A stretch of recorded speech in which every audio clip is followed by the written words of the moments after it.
Welcome back to another edition of Health Hack. As I round out my week talking about digestion, today I want to ask you a question. How long have you been using antacids for? They are one of the top two over-the-counter most sold medications out there. One is sleep aids, the other is antacids. And on the bottle, if you read the fine print, it says that you shouldn't be using it for more than 2 weeks at a time without consulting your doctor. And many people are popping these day in and day out like candy for years and years and years, because in the moment, it makes you feel better. You don't have the heartburn, etc. However, what you don't realize is that you're actually making your digestive issues worse.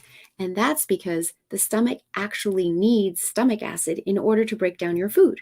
And the antacids are stopping your body from making the stomach acid, and yet you're still eating. So when you put the food in, the body is less able to make stomach acid to break it down because of the antacids. And as a result, your food is not being broken down properly into all of the nutrients that your body needs in order to function at an optimal level. Now, you might think that the reason you need the antacids is because you have too much stomach acid. And you believe that because it's coming up into your esophagus and that feels uncomfortable. And so it must be that you have too much. The reality is that you don't have too much.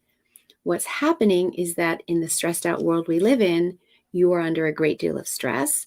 And the lower esophageal sphincter at the bottom of the esophagus, a little tiny flap that opens in a downward direction to let the food go down out of the esophagus into the stomach cavity, gets floppy when the body's in a state of chronic stress for a long period of time, and it doesn't seal up nice and tightly, which means that the little bit of stomach acid that you do have can leak out and get up into the esophagus, making you think that you have too much. But it's simply because high stress has broken down the functionality of that lower esophageal sphincter. And until we address the high stress, that won't resolve itself. The other thing that we know is that when we're in that state of high stress, chronic stress, that is our fight or flight system. And when we're in that state, we are not in our rest and digest system. And therefore, if we're not in our rest and digest system, the body isn't making stomach acid. It's not producing salivary enzymes and enzymes throughout the digestive tract in order to be breaking down your food. And so you really are working against yourself. And that often doesn't get explained to you when you're buying antacids.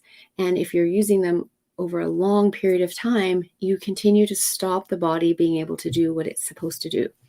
So what I suggest is that if you're someone who's been using antacids for a long period of time, that you reach out. We look at the root cause, which is stress, and where your digestive health is at now after a long time using antacids, in order to actually allow your body to properly heal by bringing it back into balance. And then that's when it takes over and heals itself.